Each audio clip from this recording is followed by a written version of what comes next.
Assalamualaikum warahmatullahi wabarakatuh. Teman-teman, kami dari kelompok 1 akan mempresentasikan hasil diskusi dari kelompok kami. Nah, pembahasan kami kali ini akan membahas tentang aspek keperilakuan pada audit internal. Nah, teman-teman, semua persoalan suatu organisasi yang kompleks akan dapat diatasi oleh manajemen jika manajemen mendapatkan informasi yang tepat. Nah, tanpa informasi yang tepat, manajemen tentu akan kesulitan untuk membuat keputusan dengan benar. Nah, pada dasarnya nih teman-teman, pemicu penyalahgunaan bertumpu pada dua kejadian yang saling bertolak belakang. Nah, kejadian seperti apa? Nah, kejadian pertama itu teman-teman adalah ketika sebuah informasi positif dapat mengalir pada pihak luar atau sampailah ya pada pihak luar secara melanggar hukum.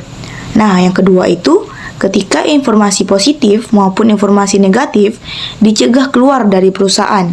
Nah, contoh kasusnya di sini dari kejadian ini adalah Olympus Corporation. Nah, Olympus Corporation ini merupakan perusahaan yang memproduksi pembuatan kamera. Nah, kasus yang dialami Olympus ini adalah salah satu auditor internal itu seharusnya kan mampu ya mendeteksi kecurangan atau fraud.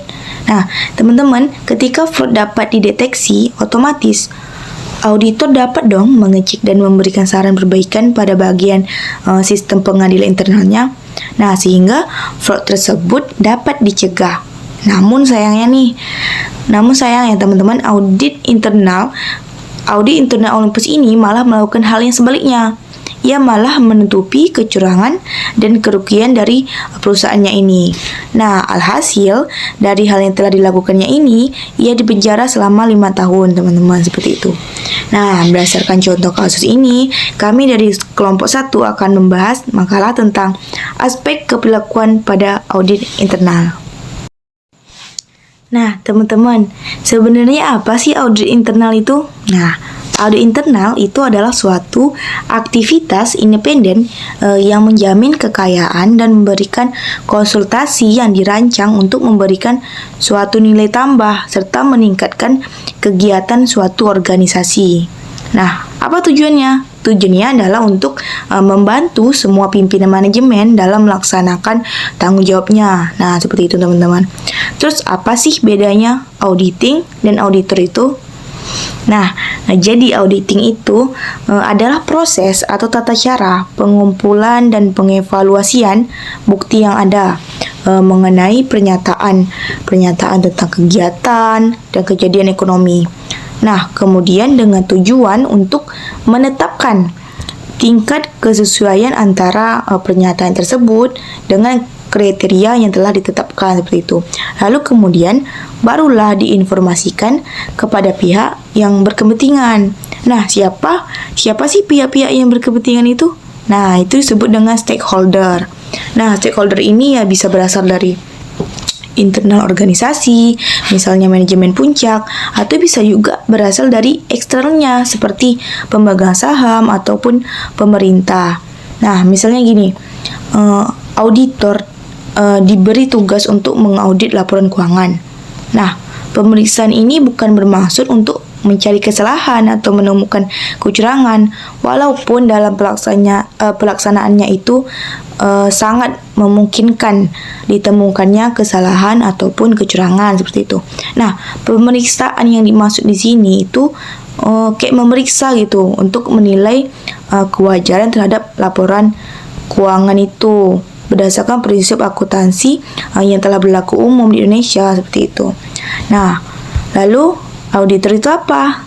Nah, auditor ya seseorang atau tokoh ataupun bisa dibilang pemeran utama dalam pelaksanaan audit ini.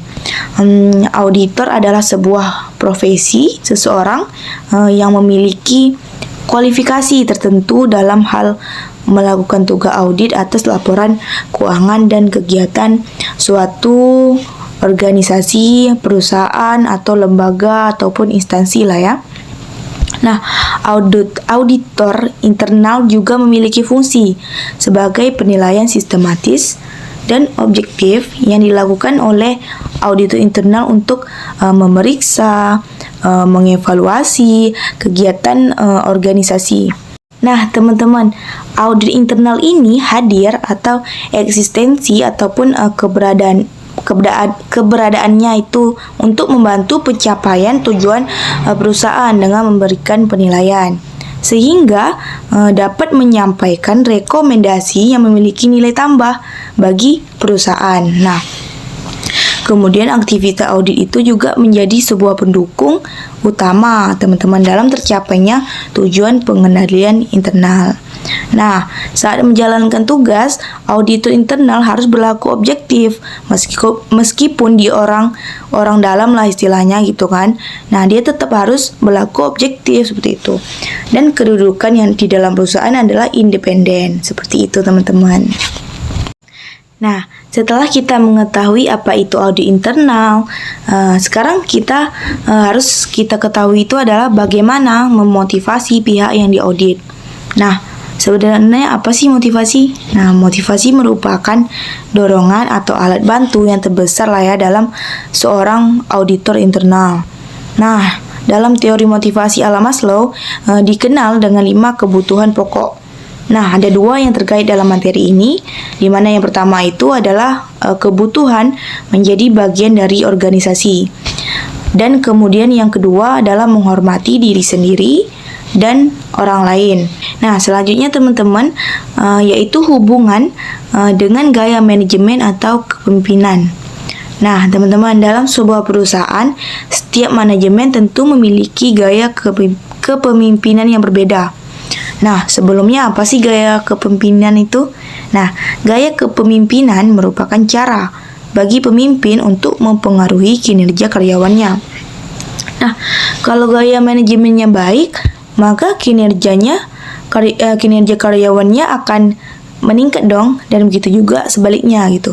Bila gaya manajemennya kurang tepat, maka akan membuat karyawannya itu seolah-olah tidak tahu arah dan tidak paham tentang apa yang seharusnya dia kerjakan seperti itu. Nah, secara umum nih teman-teman ada 4 gaya kepemimpinan. Yang pertama itu adalah gaya mengarahkan. Nah, di mana di dalam gaya mengarahkan ini, pemimpin perlu memberikan perintah yang tegas dan arahan yang jelas kepada karyawannya. Di mana karyawan yang dipimpin di sini seperti ini. Misalnya Rizka merupakan karyawan baru di PT X gitu kan. Nah, Rizka belum mampu serta belum mempunyai motivasi untuk mengerjakan tugas. Nah, sebagai seorang pemimpin harus memberikan perintah dan arahan yang jelas kepada Rizka agar Rizka ini mengerti dan bisa bekerja dengan baik, seperti itu. Nah, kemudian yang kedua yaitu gaya melatih. Gaya melatih di sini, di mana gaya ini karyawan yang dipimpin itu yaitu karyawan yang belum atau kurang memiliki pengalaman seperti pelatihan atau pendidikan. Nah, akan tetapi karyawan tersebut memiliki motivasi yang tinggi. Jadi pemimpin di sini hanya akan menjelaskan keputusan yang telah dibuat pemimpin dan cenderung memberikan kesempatan kepada karyawan untuk mengerti tentang pekerjaannya sendiri seperti itu.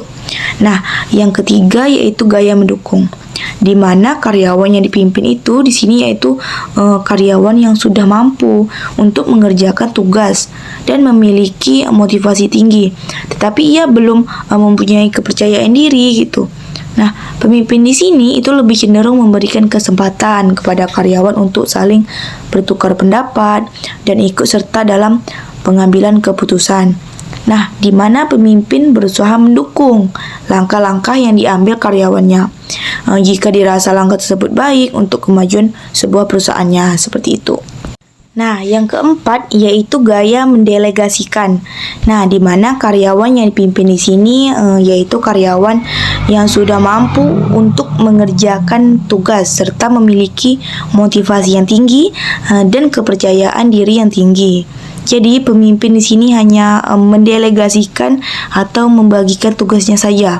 Kemudian pemimpin akan mengevaluasi kinerjanya, di mana karyawan di sini relatif cenderung lebih inisiatif dan lebih memberikan usulan-usulan kepada pemimpinnya. Seperti itu, teman-teman. Nah, setelah kita mengetahui apa itu audit, cara memotivasi pihak audit, dan hubungan dengan gaya kepemimpinan. Nah, kemudian kita akan membahas tentang pengelolaan konflik. Nah, di mana konflik adalah suatu karakteristik yang sering terjadi dalam proses audit, di mana seperti dalam ruang lingkup terhadap manajemennya, kemudian pencapaian tujuan terhadap auditor eksternal, maksudnya tuh auditor internal tentu ingin mencapai tujuan terhadap auditor eksternal. Nah, apabila tujuan tidak tercapai, tentu akan menimbulkan konflik. Nah, seperti itu. Kemudian dalam hal tanggung jawab terhadap layanan manajemen, dan juga nilai nominasi atau persepsi yang terjadi terhadap auditor dari kacamata pihak yang diaudit. Nah, teman-teman, dalam bidang akuntansi ini, konflik yang sering terjadi antara pihak manajemen, di mana auditor ini cenderung mempertahankan tingkat profesionalitasnya, sedangkan pihak manajemen cenderung mempertahankan lembaga atau keinginannya. Contohnya gini, misalnya Rizka adalah seorang auditor di perusahaan, di perusahaannya gitu kan. Nah, tugasnya adalah mengaudit PT-nya ini gitu. Nah, Rizka sebagai auditor bertugas dan bertanggung jawab untuk mengaudit laporan keuangan yang disediakan oleh pihak manajemen. Nah, setelah diaudit, pastinya Rizka akan memberikan pendapat atau opini tentang laporan keuangan yang diauditnya. Nah, jika laporan keuangannya itu lengkap, buktinya sesuai dengan standar yang berlaku, maka pastinya Rizka sebagai auditor memberikan pendapat yang bagus dan wajar. Begitu juga sebaliknya, jika manajemen atau PT yang diaudit Rizka ini, laporan keuangannya itu kurang bagus, kurang lengkap, dan buktinya itu ada yang tidak ada dan tidak sesuai dengan aturan, maka Rizka sebagai auditor akan memberikan pendapat yang kurang bagus dong, ya kan? Nah, dari permasalahan itu timbullah konflik dari pihak manajemen tersendiri, di mana pihak manajemen akan selalu ingin laporan keuangannya itu dilaporkan dengan bagus dan baik, seperti itu. Nah, teman-teman, dari persoalan tersebut dapat diselesaikan dengan beberapa metode. Nah, yang pertama itu adalah metode arbitrase. Nah, metode arbitrase ini adalah penyelesaian masalah atau sengketa perdata di luar peradilan hukum, dan berdasarkan pada perjanjian arbitrase ini secara tertulis oleh para pihak yang bersengketa. Untuk menyelesaikan suatu sengketa dibutuhkan kesepakatan antara kedua pihak yang bersengketa yang dapat dilakukan sebelum maupun setelah terjadinya sengketa. Nah, teman-teman, di Indonesia terdapat beberapa badan khusus yang memfasilitasi proses arbitrase ini, yaitu Badan Arbitrase Nasional Indonesia atau BANI, dan juga Badan Arbitrase Pasar Modal Indonesia atau BAPMI. Jadi tahapnya itu, yang pertama itu pendaftaran, lepas itu permohonan, misalnya nama, permasalahannya apa, dan perjanjian antara kedua pihak itu seperti apa. Kemudian pihak yang bersengketa ini menunjukkan seorang arbiter sebagai pihak yang netral. Kemudian biaya arbitrase ini, arbitrase ini melakukan pembayaran gitu. Nah, pendaftaran ini harus terkait dengan pembayaran biaya pendaftaran. Biasanya sih bervariasi ya, sesuai dengan nilai tuntutannya, seperti itu teman-teman. Nah, yang kedua itu ada mediasi. Mediasi merupakan penyelesaian konflik dengan mempertemukan para pihak serta menggunakan bantuan pihak ketiga yang bersifat netral, disebut juga sebagai mediator. Nah, di mana pihak ketiga ini tidak ikut dalam membuat keputusan. Contohnya seperti ini. Dalam keseharian sehari misalnya gini kan, terjadi di sekolah tuh terjadi antar teman itu kayak sesuatu kayak perkalian antar teman, keselisihan paham gitu kan. Nah, mereka akan dipanggil oleh guru ke ruangan bimbingan konseling dengan tujuan menyelesaikan konflik. Nah, di sini peran guru ini tersebut itulah yang disebut sebagai mediator dan bersifat netral. Kemudian yang ketiga itu adalah kompromi. Kompromi merupakan upaya untuk memperoleh kesepakatan di antara dua belah pihak yang saling berbeda pendapat atau pihak yang berselisih paham, di mana kompromi ini adalah upaya untuk menyelesaikan pendapat antara pihak satu dengan pihak yang lain. Nah, kesepakatan baru dalam kompromi adalah kesepakatan yang dianggap saling menguntungkan kedua belah pihak, atau tidak ada satu pihak yang dirugikan dengan kesepakatan yang telah dihasilkan. Dan yang terakhir adalah metode secara langsung, yaitu langsung disampaikan dengan secara langsung. Nah, jadi teman-teman seperti itu. Kemudian pembahasan selanjutnya akan dijelaskan oleh teman saya, yaitu Andi. Kepada Andi dipersilahkan. Terima kasih atas kesempatannya. Saya akan melanjutkan presentasi dari Dila. Selanjutnya, masalah-masalah hubungan. Brink dan Witt 1982 mempunyai daftar konsep yang akan membantu untuk memperlakukan orang dengan lebih baik. Konsep-konsep tersebut merupakan perilaku langsung dan kemungkinan dapat dimanfaatkan untuk semua hubungan singkat perusahaan. Konsep tersebut meliputi yang pertama, terdapat variasi umum dalam kemampuan dan sifat dasar individu. Auditor seharusnya menyadari adanya perbedaan ini dan mempertimbangkan dalam hubungan dengan karyawan pihak yang diaudit.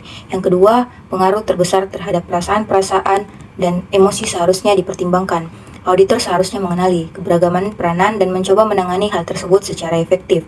Yang ketiga, keragaman persepsi seharusnya dipertimbangkan. Staf pihak yang diaudit tidak memandang dengan cara yang sama seperti yang dilakukan oleh staf audit. Beragam pengalaman, pendidikan, dan lingkungan dari kedua kelompok menghasilkan perbedaan. Nah, perbedaan ini bisa berdampak serius pada komunikasi dan dapat menjadi sumber sikap-sikap yang kurang menyenangkan dan jika tidak dipertimbangkan secara hati-hati. Yang keempat, ukuran kelompok pihak yang diaudit dapat berpengaruh pada hubungan. Hal ini mengharuskan auditor untuk memodifikasi pendekatan ketika melakukannya dengan kelompok yang lebih luas. Hal ini juga disebabkan karena banyak pendekatan yang tidak menggabungkan seluruh ragam perilaku. Yang kelima, pengaruh dari berbagai situasi operasional sebagai suatu variasi akhir. Semua perubahan situasi mempengaruhi perasaan dan tindakan seseorang. Auditor seharusnya memasukkan ini ke dalam pertimbangan pada hubungan interpersonal atau hubungan antar pribadi dengan pribadi yang lain. Pada umumnya, sifat yang muncul pada berbagai tingkatan dalam setiap individu dari pihak yang diaudit antara lain. Yang pertama, mempunyai dorongan ke arah kontribusi terhadap suatu usaha yang dianggap penting. Selanjutnya, mempunyai keinginan untuk melayani dan memberikan bantuan kepada individu lain. Yang ketiga, bebas untuk memilih guna mendapatkan independensi dan kebebasan pilihan. Auditor internal juga perlu memahami budaya organisasi. Porter et al. Pada 1985 dikatakan bahwa budaya organisasi mempengaruhi sikap dan perilaku auditor. Terdapat unsur-unsur budaya organisasi yaitu: pertama, komitmen karyawan; kedua, kualitas pelatihan dan pengembangan staf; ketiga, identitas perusahaan seperti kebijakan; keempat, pembuatan keputusan; dan yang terakhir, fokus manajemen. Oleh karena itu, suatu audit tidak akan bertentangan ketika laporan audit dapat diterima dan diimplementasikan. Baik, selanjutnya pelaksanaan audit partisipatif. Pada dasarnya, audit merupakan usaha kerjasama antar pihak auditor dan pihak yang diaudit. Ada elemen-elemen yang dapat dilakukan. Yang pertama, pada awal audit, tanyakan kepada para pihak yang diaudit bidang apa yang akan diaudit. Yang kedua, bangun suatu kedekatan atau pendekatan kerjasama dengan staf pihak yang diaudit dalam menilai pemrograman dan pelaksanaan audit. Yang ketiga, peroleh persetujuan dan rekomendasi untuk tindakan koreksi. Yang keempat, mendapatkan persetujuan atas isi laporan. Yang kelima, memasukkan informasi yang nyata pada laporan audit. Auditor internal harus sangat memahami organisasi sebagai pendekatan dengan para karyawan organisasi yang memungkinkan mereka untuk mengevaluasi bukti-bukti secara verbal dan visual yang berhubungan dengan sikap dan perilaku secara lebih efektif. Penanganan keperilakuan organisasi adalah akibat dari berbagai hal berikut. Yang pertama, motivasi. Yang kedua, kondisi. Yang ketiga, sikap atau dasar karakteristik pribadi diri dari seluruh tingkatan karyawan. Terakhir, yang dapat kami simpulkan, audit pada saat ini telah menjadi bagian penting dalam dunia akuntansi, khususnya pada aspek-aspek yang terkait dengan proses pengambilan keputusan dan aktivitas-aktivitas auditor dalam mempertimbangkan sesuatu sebelum mengambil keputusan. Audit merupakan salah satu bidang kajian akuntansi. Dalam audit, tidak hanya dibicarakan tentang teknik-teknik audit, tetapi juga bagaimana auditor mengambil kebijakan untuk menentukan suatu fakta. Terkadang, pertimbangan-pertimbangan yang diambil oleh auditor menjadi penentu dalam memutuskan suatu masalah, terutama dalam hal penetapan pendapat. Untuk itu, sikap, persepsi, dan perilaku menjadi acuan dalam pembahasan mengenai pertimbangan seorang auditor, baik auditor internal maupun eksternal. Terima kasih. Assalamualaikum warahmatullahi wabarakatuh.